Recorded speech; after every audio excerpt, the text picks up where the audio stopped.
DMS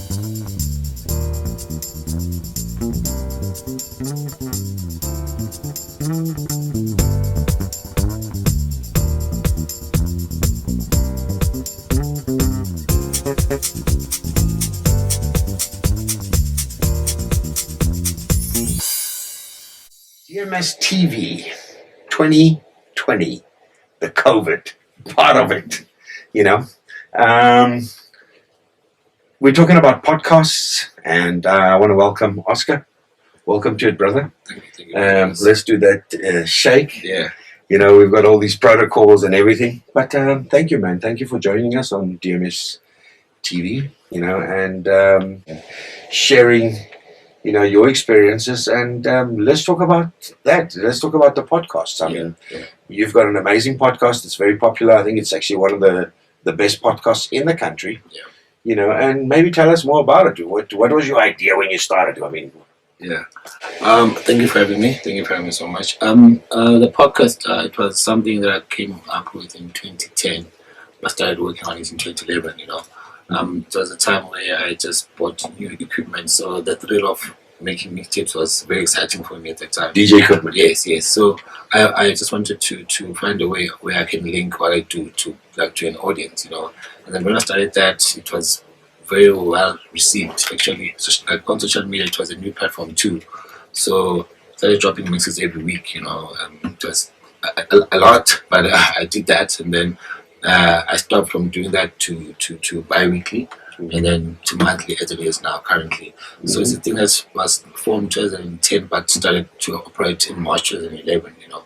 So, and then I did the first episode, the 26th episode by myself, and then later on I was joined by Ezra and Lou, like my partners on the podcast. And then from the 30th episode we had guest DJs which joined in and gave us their own flavor. So it's been like more about interpreting what I collect, what we collect, and then our sets, you know, to the people, and what we do actually like when we get booked. So it's like a CV for us, you know what I mean? Yeah. So that was the whole idea of podcast, to link what we do and then to the people, and then just boom. Wow. Yeah. Another thing is, when you did it, you kind of started to do it for the fun of it, you know. Yes. Then you've got to realize that, you know, hold on a second, this is changing my career. I mean, what has it done for your career, you know? Yeah, it's done a lot for me, to be very quite honest. I keep on telling people that I'm who I am mostly because of the podcast. You know, people know me more because of the podcast. Yes, there's outreach. There's in our industry, it's very different. You really cannot outreach as much as you could, opposed to maybe hip hop, where you can just audition yourself, go and drop a demo, as they call it. In our terms, it's a mistake to someone to check you out and then come through. So things have changed. Like, everyone is pushing hard, and no one's got no time to check you out specifically, you know.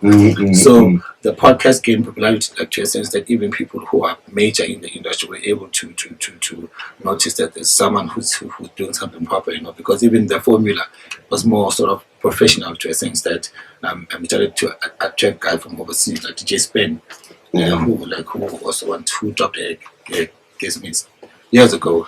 It was Converse, you know. So it has done so much for me, in a sense that it has really introduced me to the game, and then from there on I do more stuff to just formulate my name to be a stronger name. Yeah. And talking about the formula, what formula did you use? What is it? Because, you know, there's something for me personally, because I'm also like a connoisseur of specific music, and the music is it's upfront. It's always a lot of new stuff, and I guess it's also very selective. Was that planned? Is that what you wanted to do? And what formula did you use?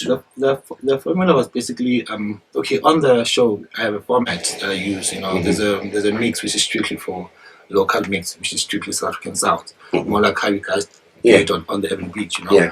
And then there's the main mix, where it's a collection of sounds abroad, like out of the borders of SA. And then there's a special mix where we play down tempo, chill out, breakout, lounge, you know. So, and the three of us. So what we do every month, we just rotate. We just play all the sounds, you know.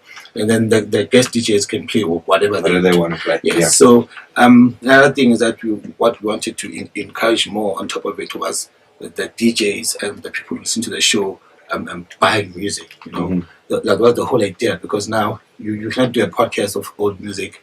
You need to always be ahead. You search and and direct people where to go, Mm-hmm. And in the beginning, I had to change the show because I used to drop like the playlist simultaneously like with the show. But you know how people are, they want to ignore the mix and go and get the The music, yeah. So now we do it the other way around.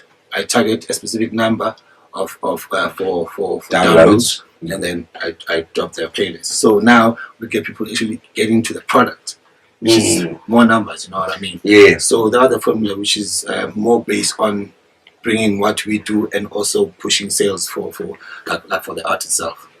Yeah, and I think the important thing is, and maybe a lot of the people that got into the music, over the past few years, I think because they never experienced, I guess, a long time ago, past 15 years when we were DJing, we used to do these long sets, resident DJs, even 4 hours, sometimes even 5 hours, the whole night. And DJing is an art. And of course, with technology, I guess, because a lot of people got into it and a lot of selectors started to play and it changed the scene a little bit. And it's important, I think now, even with the lockdown, it's actually kind of brought back that, hey, DJs is an art. Guys are playing similar music, but everybody's different in his own way and how he expresses himself. And I think the podcasts, and for me, those mixes, they used to bring that out. And having so many as well and consistently, it brings out that flavor and people get used to the way you play. And I think I saw it at a couple of events that I've played with you and just a couple of events that I've seen on social media that people really react. And, you play all over and it has had a massive impact. I think the other thing is for somebody who's starting off, what equipment, what can they start off with, if they want to do their podcast and, and to start off with, and what other things is there to follow? Because obviously you're on Apple and so forth, and what are the costs? It's actually a very difficult or a very expensive thing to maintain that I need to highlight out. First things first, you need to have a relationship with music.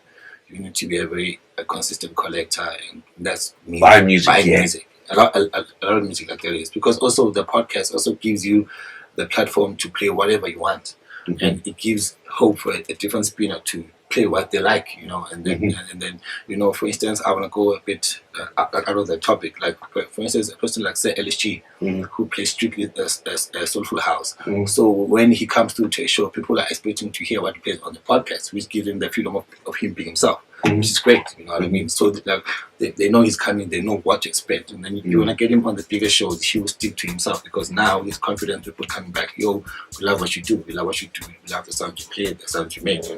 So when it comes in terms of operating the podcast, you need to be buying music consistently. You need to have, if you cannot have your own studio equipment, I'm talking about CDJs, monitors, mixer, you need to be able to rent out that on a regular. Now we're going into a virtual world altogether, cameras for like home live streaming sets, because that's where we are right now. So it's a lot of cost, and it's more based on how you want to do it. You can do it simply by cheating the process by using softwares that many people do, and then but it's gonna crack because when every time where you get shows and you have to perform live, and now then you're gonna have a problem. But that guy on the mixes it's a top spinner, but not in person. So I really wouldn't really do it you just try to avoid that.